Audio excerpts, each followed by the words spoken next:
최혜병 특검 관련해서 사실은 이게 이제 두 번이나 폐기가 되지 않았습니까? 네. 다시 또 민주당이 발의를 했습니다. 네. 그러니까 이번 법안에는 이종호 전 블랙펄 인베스트먼트 대표의 임성근 전 사단장 구명로비 의혹과 관련한 김건희 여사가 수사 대상으로 추가됐다. 네. 이렇게 내용을 저희가 보고 있는데 네.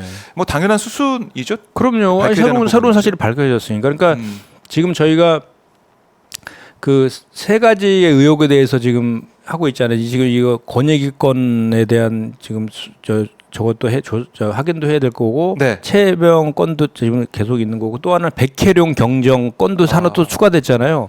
이 세 건의 공통점이 뭐냐면 네.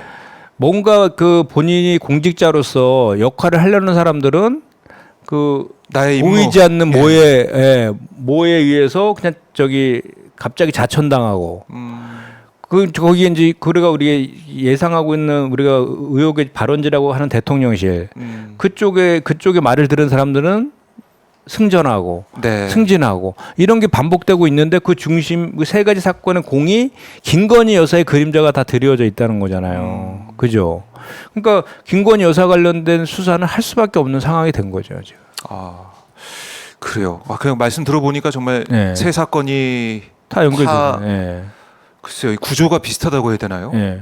그러니까 그 멋진 애벽이라는 단톡방에 그 이종호 씨, 네. 이종호 씨는 뭐 그 김건희 여사랑 막역한 사이라는 건 주가 조작을 통해서 확인된 그런 내용이고. VIP를 김건희 여사라고 예. 얘기했고 또. 그 방 안에 백혜룡 경정과 관련된 그 조병로 경무관의 네. 부관이라고 하는 그 경찰이 들어와 있었고.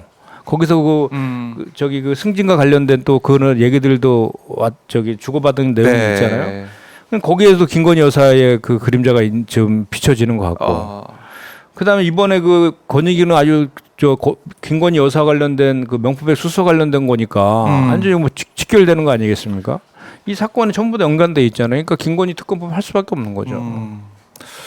자, 결국에 진상 규명의 핵심은 김건희 여사에 대한 수사, 진상 규명이다. 네, 그리고 지금 국민의힘에서도 이게 정쟁이라고 했잖아요. 네. 정쟁하지 말고 그러면 특검법 받으면 돼요.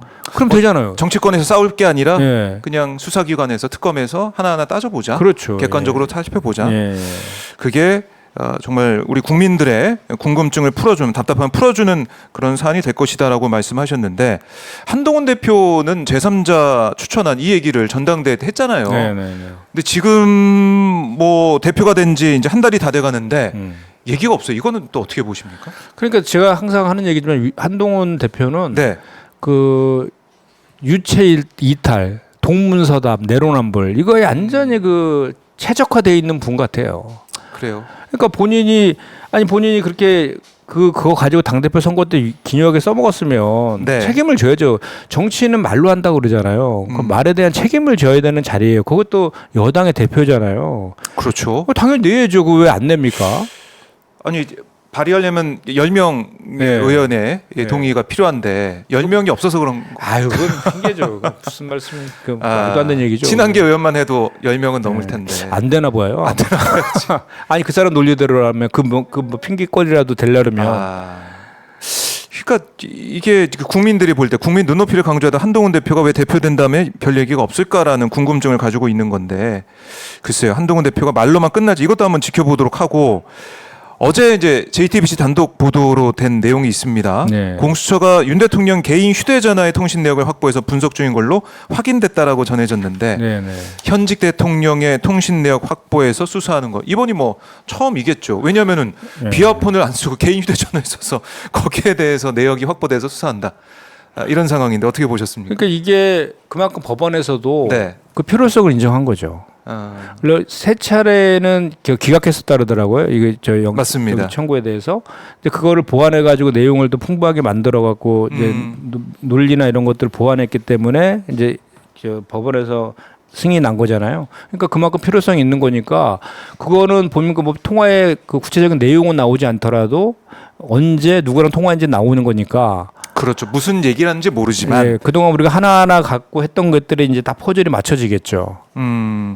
지금 보면은 8월 2일에 이종섭 이 당시 국방부 장관한테 우즈베키스탄가 있는 장관에게 1시간 동안 3번이나 전화 걸었다라는 거 우리가 알게 됐고, 엿새 뒤에는 또 대통령실 관계자 포함해가지고 여러 사람들 전화했다 이런 것들이 계속해서 나오고 있는데 그거 플러스 또 7월부터 9월까지라고 하니까 네. 누구한테 전화를 했었는지 이거는 하나하나 또 드러날 걸로 보이네요. 그럼요. 누구한테 연락을 했겠느냐. 그러면 또 이제 그러겠죠. 뭐 그렇게 그런 그 통화 일시라든지 네. 상대방이라든지 이런 걸 보면 저희가 다 그거를 종합적으로 이렇게 그 분석을 하면은 대충 이제 어떤 진실이라는 것들이 도출이 될 거잖아요. 근데 이제 정부 여당에서 할 얘기는 벌써 눈에 보여요.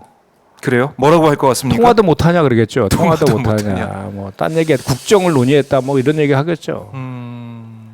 그럼 결국에는 이 통화한 사람의 진술을 확보하고 수사를 해봐야 되는 것인데 공수처가 좀 속도감 있게 관련자들 불러서 소환해가지고 조사할 수 있을 것이냐. 네. 여기에 대해 국민들은 좀 지켜보고 있을 것 같은데. 일단은 공수처 자체가 인력 자체가 상당히 부족하잖아요. 예. 그러니까 이제 사실 이게 수사 범위가 대단히 정치하게 들어가야 되고 또 의지도 있고 이렇게 해야 되는데 그런 것들 과연 할 수 있는 거에 대한 근본적인 지금 한계가 있다라고 다들 말씀들 하시잖아요. 그렇기 때문에 특검을 통해서 밝혀야 된다라고 지금 하고 있는 거라서. 네. 그리고 특히나 이거는 대통령에 연관된 거잖아요. 살아있는 권력 중에서도 대통령이에요. 이런 것들은 당연히 특검을 하는 게 맞습니다. 그전에도 그렇게 해왔고. 뭐 일단은 형사소추는 못하지만 네. 수사는 할 수 있다. 그럼요. 이 얘기는 공수처를 포함해서 여러 군데에서 나오고 있으니까 수사를 과연 할 수 있을 것이냐. 근데 쉽지 않을 것 같다라고 말씀하셔가지고요. 특검을 통과시켜야 되는데 두 차례나 이게 폐기가 돼가지고 걱정입니다. 결국 한동훈 대표의 움직임 이것도 주목을 해볼 수가밖에 없는데 뭐 저기 보니까 저기 천하람 네. 의원 들어왔더라고요. 미국에서 왔어요. 예. 네. 그래서 어제도 퇴근할 때 만나고 오늘도 출근할 때 그 만났는데 네. 그 특검법 그 발의한다 그랬잖아요. 네, 맞아요. 그 저기 누구죠? 한동훈 대표가 얘기했던 그런 방식으로 네. 그때 발의하면 뭐 어떻게 하는지 보면 될 것 같아요. 그 대법원장 얘기했듯이 그러니까 제3자 추천 특검으로 네. 가는 법안이 나왔을 때 네. 한동훈 대표는 과연 뭐라고 할 것이냐. 그러니까요. 그것도 좀 흥미로운 지점입니다. 그러니까 뭐 그땐 또 어떻게 또 저기 피해갈지 한번 두고 봐야죠. 알겠습니다. 참 이 결국에는 이렇게 여러 가지 퍼즐 조각들이 나와서 거의 뭐 맞춰지기 직전인데 네. 개인 휴대전화 통신 내역까지 확보가 된 상황인데 이 수사가 제대로 이룰 수 있을지 지켜보겠습니다.